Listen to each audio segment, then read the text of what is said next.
Eu tenho um problema sério que eu não consigo falar pouco, então... Capitão? Não, pode deixar sem Tem microfone. um microfone lá sem fio. Não, pode deixar. Perfeito. O microfone me deixa presa. Bom, eu tenho um problema que eu não gosto de falar pouco, então se fosse 30 minutos seria pouco, se fosse 1 hora seria pouco, estou acostumado a falar o dia inteiro, né? Então, vou procurar ser sucinto naquilo que eu trouxe aqui para os senhores e espero contribuir com esse fórum, que é uma oportunidade ímpar de conversarmos sobre um assunto que interessa a todos nós. Na verdade, quem está aqui hoje já tem conhecimento das questões inerentes ao trânsito.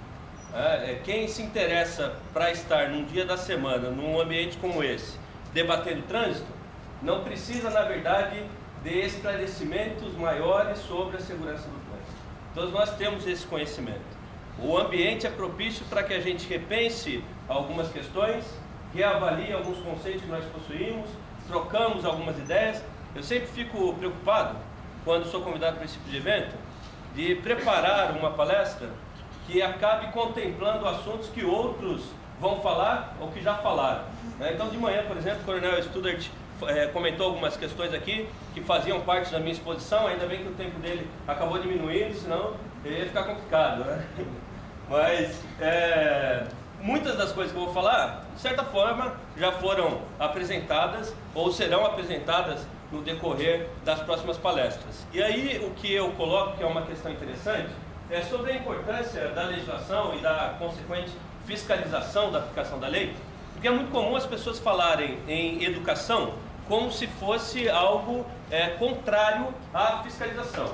Então, de manhã mesmo, a gente ouviu aqui alguns comentários de que é importante investir na educação das pessoas e não apenas na punição. Na verdade, fiscalização e educação são questões que caminham juntas. Eu vou até fazer uma divagação filosófica aqui, porque quando a gente fala em sociedade e na necessidade de regras para a sociedade, a lei só existe justamente porque as pessoas não cumprem o que está escrito na lei. Se as pessoas cumprissem o que está escrito na lei, não precisava ter a lei. A lei só surge a partir do momento que determinado comportamento passa a ser importante para a convivência social. Então tem um filósofo antigo chamado Jean-Jacques Rousseau, que ele dizia que o homem nasce livre e abre mão da sua liberdade para viver em sociedade. Quando então nós temos que cumprir uma lei, nós estamos abrindo mão da nossa liberdade individual para poder conviver com as outras pessoas. Agora, não existe a efetividade da lei se não houver uma fiscalização constante do órgão público.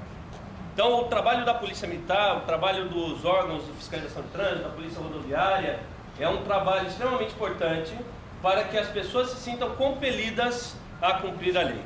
A partir do momento que não existe a fiscalização, aquela lei cai em descrédito. Então, como nós vamos falar da Lei 11.705, que ficou rotulada como lei seca, a primeira questão que eu costumo comentar é que, na minha opinião, em 2008, quando houve a alteração do Código de Trânsito, a alteração seria absolutamente desnecessária, caso a fiscalização de trânsito fosse tão frequente como passou a ser a partir de 2008.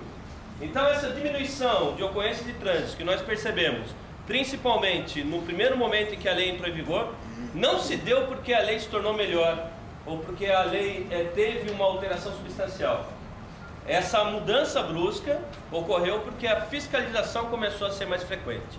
E a partir de um tempo mais próximo para cá, as pessoas passaram a se desleixar mais, a deixar de lado a preocupação com a aplicação da lei. Muitas vezes pela falta justamente da fiscalização. Então, quando eu falo que a fiscalização e a educação caminham juntas, é justamente porque a educação é algo que só se observa em alguém, em determinado grupo social, quando existe uma mudança de comportamento daquele grupo social. A gente fala que alguém foi educado em qualquer área da vida quando aquela pessoa tem um comportamento diferente do que tinha antes. E a fiscalização também faz justamente isso. A fiscalização muda o comportamento das pessoas. Então é um equívoco nós pensarmos em multa como um aspecto apenas punitivo. A multa não tem a finalidade de punir apenas alguém. Se nós pegarmos uma pena, por exemplo, privativa de liberdade, ou a pena de morte, que no Brasil só existe em casos de guerra, e em outros países ainda é utilizada, ou a pena de trabalhos forçados que existiu durante muito tempo na sociedade, qualquer outra pena que interfira no direito à vida da pessoa tem uma finalidade de fazer com que a pessoa sofra pelo mal que ela causou. O efeito daquela pena é realmente punir.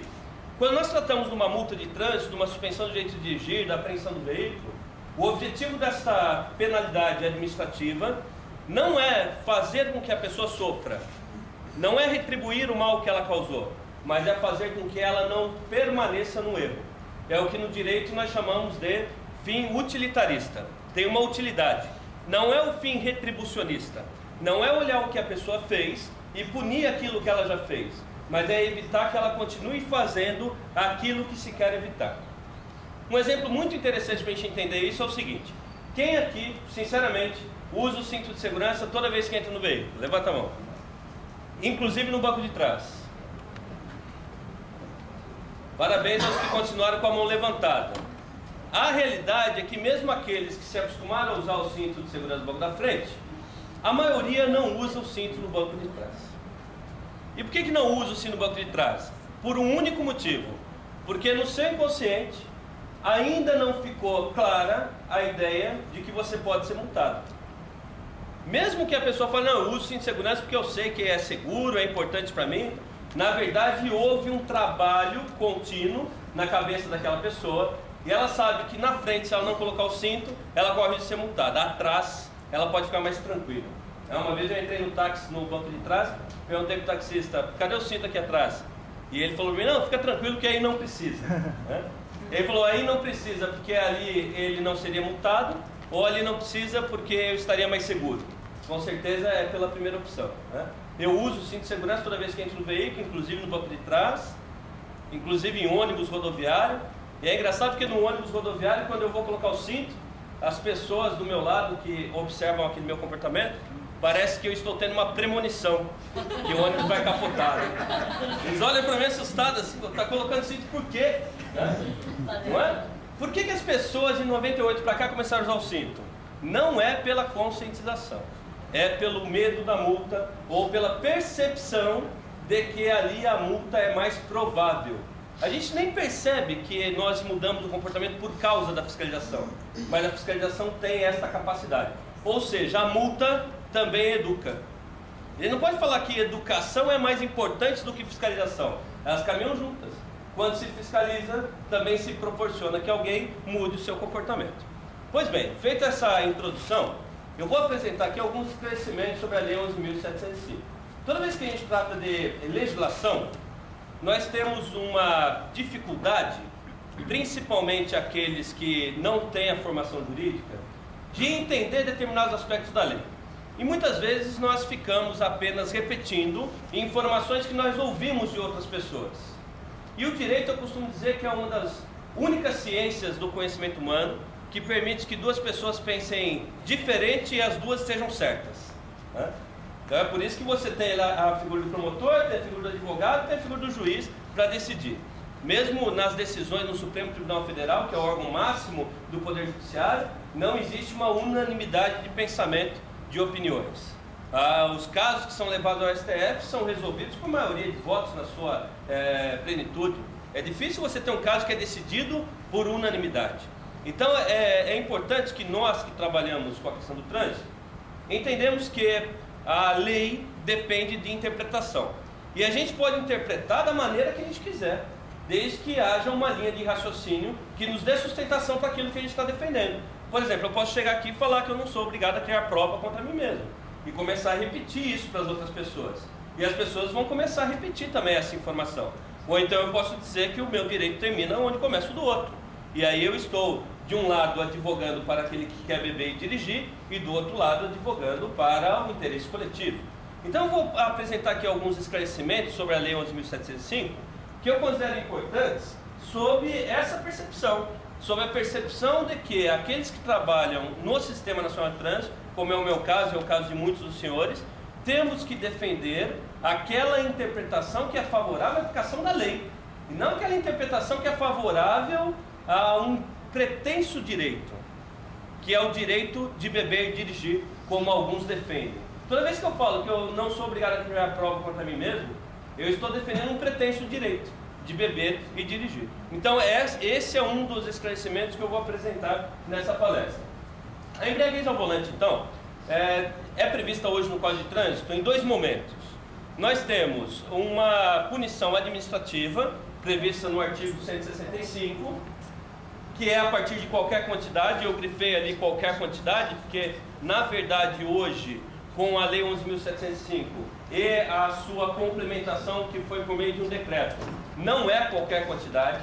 O artigo 65 diz: dirigir sob influência de qualquer quantidade. Só que não é assim que ocorre a punição administrativa, eu já vou explicar por quê. E além do artigo 65, nós temos o crime de trânsito do artigo 306, que é a partir de 6 decigramas de álcool por litro de sangue. Quando o Código entrou em vigor em 1998, essa situação era exatamente inversa. A infração de trânsito acontecia a partir de 6 decigramas e o crime acontecia a partir de qualquer quantidade, desde que expusesse a dano potencial à incolumidade de outras pessoas. Em 2006 houve uma mudança no Código de Trânsito e em 2008 nova mudança que inverteu totalmente isso. Então hoje a infração de trânsito é com qualquer quantidade, entre aspas, e o crime é a partir de 6 decigramas. Essas então são as 2 previsões legais que nós temos no Código de Trânsito sobre a embriaguez. Existem hoje 4 formas de comprovação da embriaguez ao volante. A primeira forma de comprovação é o exame de sangue, que é a forma de comprovação mais exata, mais específica. É verificar quanto que a pessoa tem de álcool na corrente sanguínea, ou quanto tem de sangue na corrente alcoólica, em alguns casos. Não é isso? Mas de qualquer forma é verificar no organismo dele o quanto que ele tem de álcool. A segunda forma é o teste de ar alveolar por meio do equipamento denominado etilômetro, vulgo bafômetro.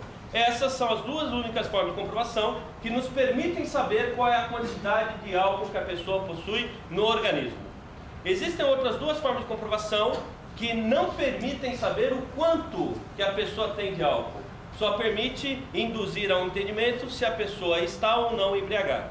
Essas outras 2 formas são o exame clínico, feito por médico da Polícia Judiciária, que é uma série de exames, de testes que a pessoa tem que se submeter para demonstrar que ela tem ainda os reflexos, tem coordenação motora. E por último, o que eu chamo de constatação objetiva, que é por meio de sinais notórios. Essas 4 formas de comprovação estão no artigo 277 do Código de Trânsito e na resolução do CONTRAN 206 de 2006. Essa resolução do CONTRAN, para quem não conhece, é fácil obtê-la. Basta entrar no site do Denatran, denatran.gov.br. Resolução 206 foi publicada na primeira alteração do Código em relação à embriaguez, que foi em 2006, e mesmo com a edição da lei, que ficou conhecida como Lei Seca em 2008, ela não foi renovada. Portanto, são essas as formas de comprovação hoje existentes. Tá? Então, o exame de sangue, teste de ar, o exame clínico e a constatação objetiva por meio dos sinais notórios de embriaguez. A resolução elenca quais são os sinais. O coronel Studart mostrou aqui na apresentação dele quais são os sinais constantes da resolução 206. Pois é, primeiro esclarecimento de um total de 5 esclarecimentos que eu quero fazer aqui. Primeiro esclarecimento: não existe lei seca. Eu nem gosto de usar essa expressão lei seca. A expressão lei seca, se alguém aqui não sabe, ela é decorrente do início do século passado, nos Estados Unidos, quando foi proibido totalmente a fabricação, o comércio, a utilização de bebida alcoólica.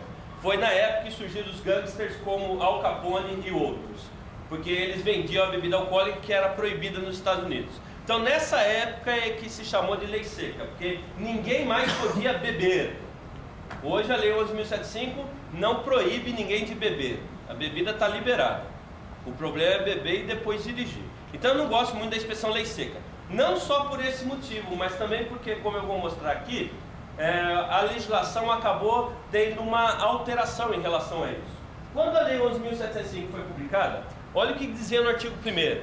Esta lei altera dispositivos da Lei 9.503, que é o Código de Trânsito, com a finalidade de estabelecer a alcoolemia zero e criar punições mais severas. Estabelecer a alcoolemia zero, esse era o objetivo da lei. Na verdade, esta lei, para quem não acompanhou a sua aprovação, ela foi decorrente de uma medida provisória, cujo objetivo era outro: proibir a venda de bebidas alcoólicas em rodovias federais. E aí, quando essa medida provisória foi convertida em lei no Congresso Nacional, houve a alteração do seu objetivo. o objetivo passou a ser, além de proibir bebidas alcoólicas nas rodovias federais, também estabelecer a alcoolemia zero para aquele que vai dirigir. Entretanto, no artigo 276, alterado pela Lei 11.705, nós passamos a ter a seguinte previsão: qualquer quantidade de álcool sujeita o condutor às infrações do artigo 65. E aí, parágrafo único: órgão do Poder Executivo Federal disciplinará as margens de tolerância para casos específicos. Portanto, há 4 anos atrás, quando o código foi alterado, a ideia era que existissem casos específicos que tivessem uma margem de tolerância. Em especial casos de medicamentos que possuíssem uma concentração alcoólica que ainda assim não criassem um empecilho para a pessoa poder dirigir. Aí, com base nesse parágrafo único do artigo 276, o governo federal, na sequência da Lei 11.705, publicou o Decreto 6488 de 2008, repetindo o que estava na lei. Artigo 1º, qualquer concentração de álcool. Parágrafo 1º, as margens de tolerância de álcool no sangue para casos específicos serão definidas em resolução do Conselho Nacional de Trânsito. De 2008 para cá, estamos em 2012, até hoje o CONTRAN não criou essa resolução. Não existem casos específicos que determinem uma margem de tolerância. A ideia era ouvir o Ministério da Saúde e estabelecer quais seriam esses casos. Só que chegou-se à conclusão que seria um erro também autorizar que determinados medicamentos com concentração alcoólica permitisse a pessoa dirigir. Se tem concentração alcoólica, também não pode dirigir, né? E aí ficou o seguinte: parágrafo 2º, enquanto não editado o ato, a margem de tolerância será de 2 decigramas por litro de sangue para todos os casos. Ou seja, o que era para ser alcoolemia zero é alcoolemia 2. Porque enquanto não foi editado o ato, e até hoje não foi, e pelo que eu tenho acompanhado não vai ser, portanto, o que era zero é 2. Por isso que a gente não pode falar em lei seca. É no máximo lei úmida. Tá certo? Então, hoje, quanto que pode beber para dirigir? 2 decigramas de álcool por litro de sangue. É isso que está na legislação. Decreto 6488 de 2008. Primeiro esclarecimento, então. Não existe lei seca. A nomenclatura é inadequada. Existe uma tolerância legal e é permitido beber. Então, tomem cuidado, principalmente quem trabalha como profissional de trânsito, em ficar falando lei seca. Quando eu vou falar assim no vulgar, para que alguém entenda o que eu estou dizendo, eu até falo lei seca. Mas numa aula, numa palestra, eu prefiro falar Lei 11.705 de 2008. É a lei que alterou o Código de Trânsito em relação a isso. Segundo esclarecimento: não existe parâmetro único de comparação entre quantidade de bebida e dosagem a apresentar. Existem algumas tabelas que circulam por aí, às vezes em revistas, em divulgações, dizendo, olha, uma latinha de cerveja equivale a tanto, uma dose de uísque equivale a tanto. Isso aí é bobagem, esqueça isso daí. Não existe uma comparação, um parâmetro único, porque depende de vários fatores. Depende se a pessoa, quantos anos que ela tem, se é homem, se é mulher, da compreensão física, se ela comeu ou se não comeu, quanto tempo ela bebeu antes de dirigir, se ela está habituada a beber. E essa é a circunstância que mais vai fazer diferença, se ela está acostumada ou não a beber.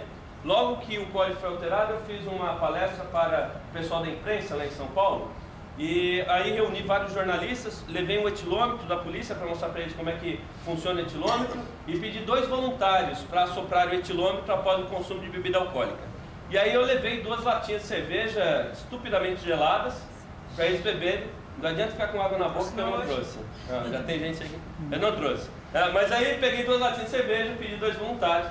Um deles falou para mim, eu estou acostumado a beber, bebo com frequência, inclusive bebi ontem à noite. Eu falei, já que você bebeu ontem à noite, vamos fazer o teste para ver se não tem algum resquício no seu organismo. Ele fez o teste e deu 0. Ele tomou uma latinha de cerveja, Enquanto isso o outro falou, eu não estou acostumado a beber, nunca bebi na minha vida, mas eu quero experimentar para ver como é que é. Espero que ele não tenha virado alcoólatra depois desse teste. Mas ele quis experimentar. Aí, como era adulto, eu deixei, logicamente. Aí ele tomou meia latinha. Eu vou mostrar daqui a pouco que existe uma relação entre o que se mede no ar e o que se mede no sangue. Para que vocês tenham uma ideia desta comparação, para entenderem qual foi o resultado dessas 2 pessoas, no teste do etilômetro, o limite é de 0,1 miligramas de álcool por litro de sangue. Só que como tem um erro do equipamento, que também tem que ser descontado, é até 0,13. Então até 0,13 a pessoa é liberada, sem nenhuma autuação. Ela é autuada a partir de 0,14. Por causa da tolerância do decreto e mais o erro do equipamento. O que bebeu meia latinha, não estava acostumado a beber, o resultado dele deu 0,12 com meia latinha. Bateu na trave. O outro que estava acostumado a beber tomou o dobro, tomou uma latinha e o resultado deu 0,04. Deu 1/3 em relação ao outro. Aí como ele viu que deu 0,04, ele me pediu para tomar a meia latinha que tinha sobrado do outro, né? Ou seja, não existe um parâmetro único. Cuidado com isso. Por isso que o ideal é, se você vai dirigir, então não bebe. Já se programa antes. Se você vai dirigir, não bebe. Né? Ou se você quer beber, então já se programa para ir de outra forma. Porque não existe um parâmetro. Diferença entre cada organismo, a tolerância na verdade é uma margem de segurança. Não é que a gente pode beber até 2 decigramas de álcool por litro de sangue, porque toda vez que eu falo assim, ó, existe uma tolerância legal, 2 decigramas de álcool por litro de sangue, a pessoa pergunta para mim, quanto que equivale isso? Quanto que eu posso beber? Não é que pode beber até esse tanto. Esse tanto é uma margem de segurança para que a pessoa não seja punida com uma pequena quantidade de álcool no organismo. E o ideal, portanto, é a alcoolemia zero. Terceiro esclarecimento que eu faço aqui é o seguinte: não existe o direito constitucional de que ninguém é obrigado a criar prova contra si mesmo. Eu sei que essa alegação é forte e eu vou propor algo para vocês. Quando alguém falar assim, é meu direito constitucional não criar prova contra mim mesmo, ande com uma Constituição Federal no seu carro, debaixo do braço, empreste essa Constituição para a pessoa e fale para ela, então me procure aí onde está escrito e me mostre. E pode dar quanto tempo você quiser, fala para ela, você tem até o final do dia, tem a semana inteira, tem o mês inteiro, pode procurar aí e me mostra. Não existe esse direito constitucional. Na verdade, o que acontece é o seguinte: na Constituição Federal, nós temos o artigo 5º, inciso 57, que traz os direitos e garantias fundamentais e estabelece o seguinte: ninguém será considerado culpado até o trânsito em julgado de sentença penal condenatória. É o que em direito nós chamamos de presunção de inocência.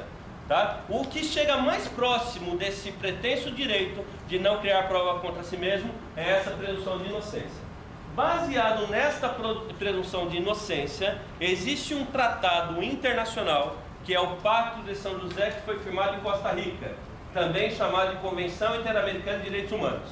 Esse Pacto de São José foi criado numa época dos regimes ditatoriais da América, com o objetivo de evitar a tortura de pessoas para fazer com que elas confessassem os seus crimes.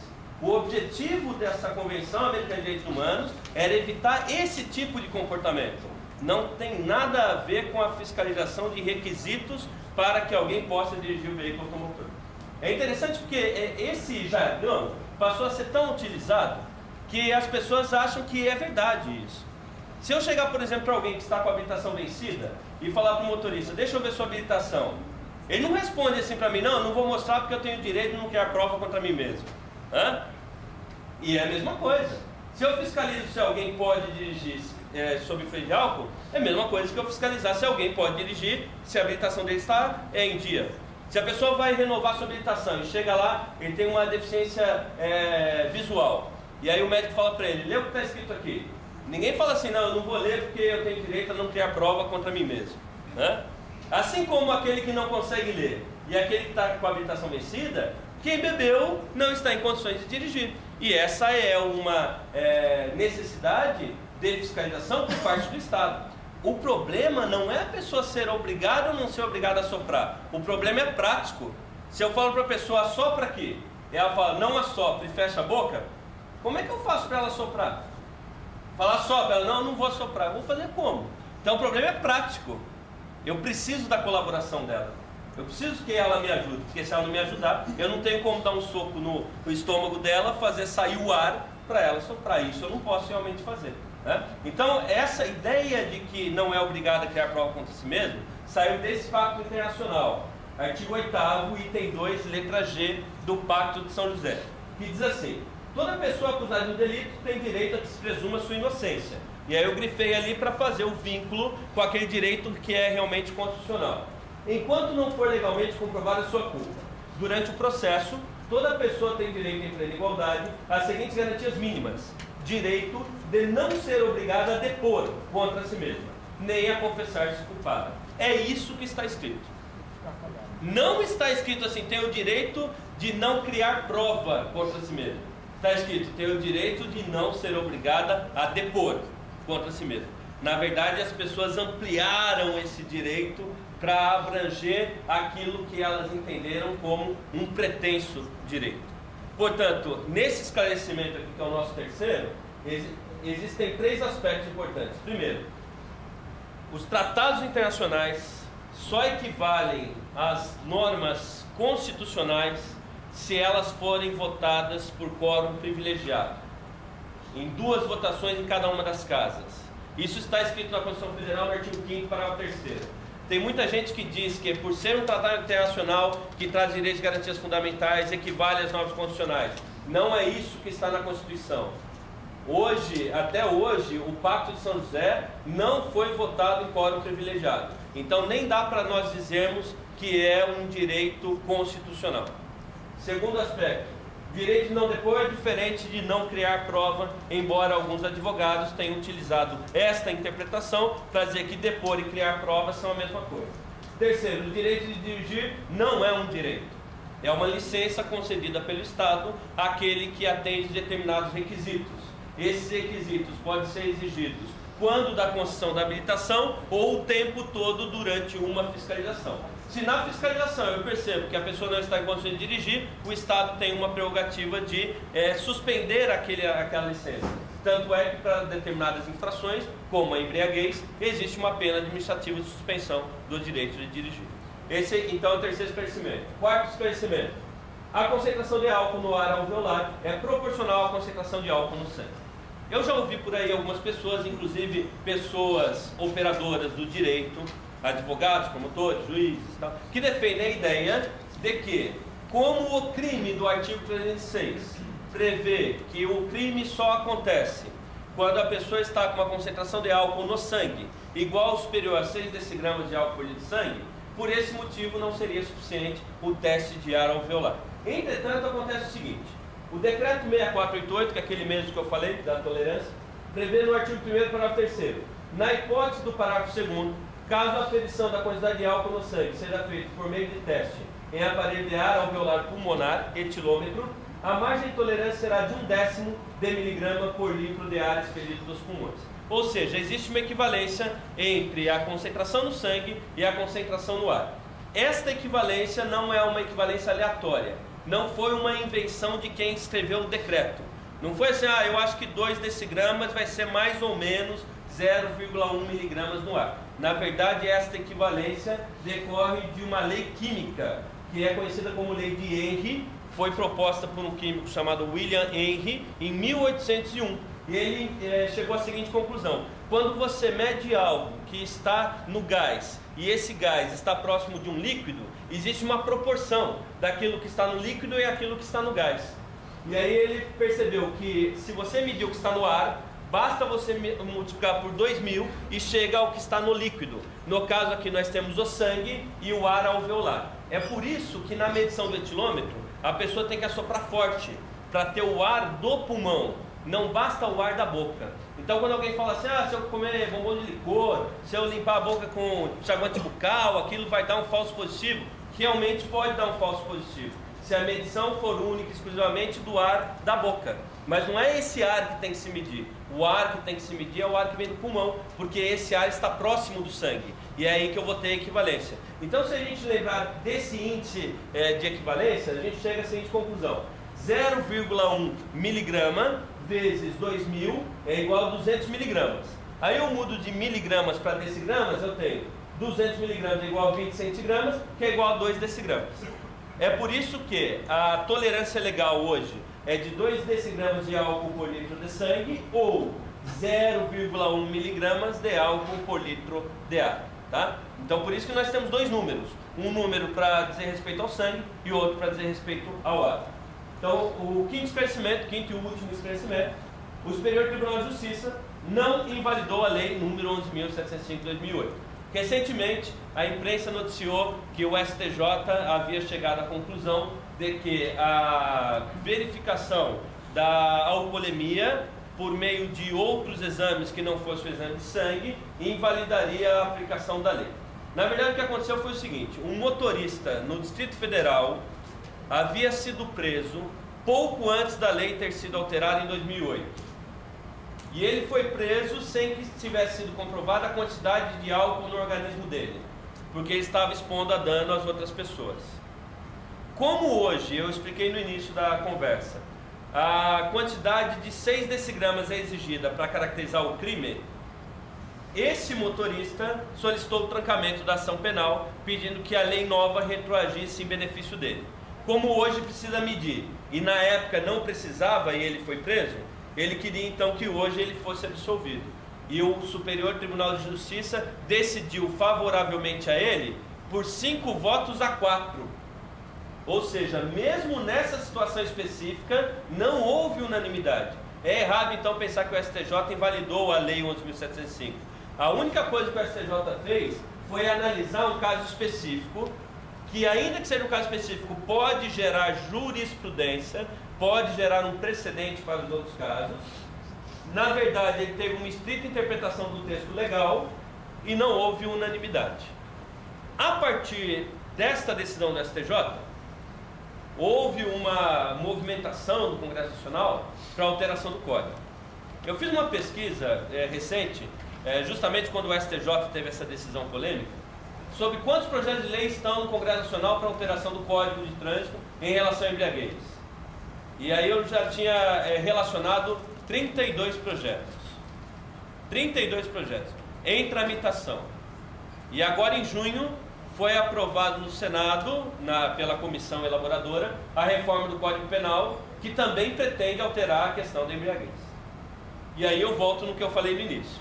O importante não é a alteração da lei, porque senão cada vez a gente fica alterando conforme as ideias miraculosas de pessoas bem intencionadas. Só que daí a gente não tem uma lei que dá para a gente entender como é que ela tem que funcionar. E aí fica toda vez mudando. O que importa é fiscalizar aquela lei da maneira como ela se encontra. Eu vou destacar aqui para a gente encerrar duas propostas que são as mais frequentes sobre a alteração da embriaguez, que é a nova alteração do CTB por esse projeto que eu citei aí do Congresso Nacional, e a ação direta de constitucionalidade que se encontra no STF, da Associação Brasileira de Restaurantes, que ainda não foi julgada. Foram feitas 2 audiências públicas recentemente e deve sair o julgamento sobre a constitucionalidade da Lei 11.705.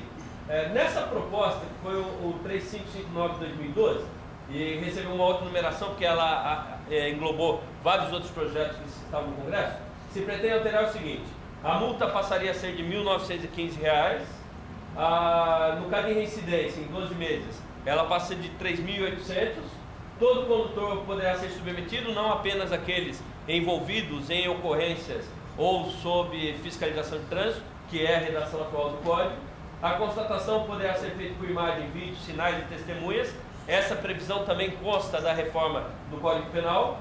O crime é configurado também pela alteração da capacidade psicomotora e tem o direito à contraprova. Esse é o principal projeto de lei que hoje se encontra em tramitação para a alteração do Código de Trânsito em relação à Lei 11.705.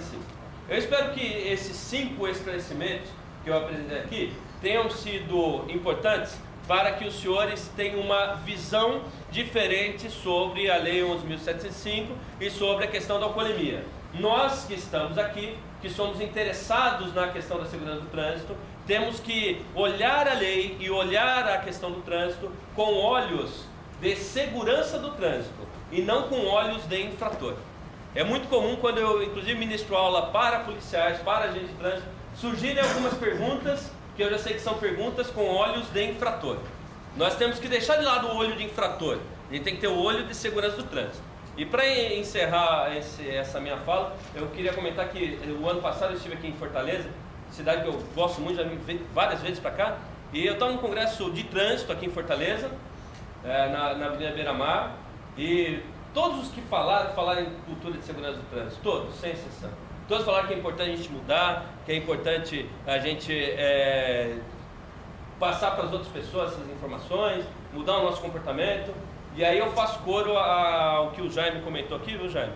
Sobre a necessidade da gente avaliar o nosso próprio comportamento, porque num dos dias do congresso, um ônibus iria levar o pessoal que estava no congresso para uma recepção lá na Praia do Futuro. E aí eu estava em outro hotel, quando eu vim caminhando até o hotel para encontrar com o pessoal do congresso, esse ônibus estava em fila dupla, com o pisca-alerta ligado. E aí eu não me conformei, apesar de não estar trabalhando, eu não me conformei com aquilo e fui conversar com o motorista. E falei para ele, o senhor não pode tirar o carro de fila dupla e colocar um pouco mais para frente? Ele falou, não, mas é que eu vim pegar o pessoal aqui que vai para a praia. Eu falei, eu sei, eu inclusive vou com vocês, mas é que o pessoal aqui é todo o pessoal do trânsito, que trabalha no trânsito. O senhor não pode colocar mais para frente? Ele falou, mas o pessoal não vai gostar de andar até lá. Ou seja, ele estava fazendo o que todo infrator faz, dar desculpa, não é isso? Todo infrator sempre tem uma desculpa. A pior desculpa que eu já peguei foi uma vez, eu peguei um motociclista com a placa dobrada, falei para ele, você acha que eu estou trabalhando em helicóptero para ver sua placa? Ele desceu da moto e na maior cara de pau falou assim, nossa, foi o vento. Se foi o vento, você vai ser multado por excesso de velocidade, né? Todo infrator tem desculpa. E esse motorista de ônibus não foi diferente. Não foi diferente. Eu falei desse jeito para ele, olha, é que eu não estou trabalhando. Se o senhor tivesse filador na minha cidade, eu iria resolver esse problema. Na base da caneta, porque a caneta resolve. A caneta resolve. Aí eu falei para ele, irmão, já que o senhor não vai tirar de fila dupla, dá pelo menos, para a hora que o pessoal for entrar no ônibus, o senhor sair da fila dupla e colocar na frente da guia rebaixada, porque a guia rebaixada não pode estacionar, mas parar pode. E aí é só para o pessoal entrar rapidamente. Falou, tudo bem, a hora que o pessoal for entrar eu coloco na guia rebaixada. E eu fui chamar o pessoal do congresso para que a gente se reunisse rapidamente ali na frente para entrar no ônibus. Quando eu percebi, o pessoal do congresso estava entrando no ônibus em fila dupla, né? E aí eu não me conformei com aquilo, eu não entrei no ônibus, peguei um táxi para ir lá para a praia. Quando cheguei na praia, cheguei antes, aí chegou o ônibus, eu comentei com os que chegaram depois, eu falei, como é que vocês entraram naquele ônibus de fila dupla? E aí ele falou, porque você não viu o que ele fez aqui, ele ficou em fila dupla na contramão, né? Então, pessoal, eu comecei a ir além de tomar conta do que a gente faz. Nós aqui temos que tomar conta também do que os outros fazem. Nós não podemos concordar com comportamento seguro no trânsito. Nós não podemos concordar com comportamento seguro no trânsito. Este aí o meu recado, espero que tenha sido útil e me coloco à disposição de todos. Bom.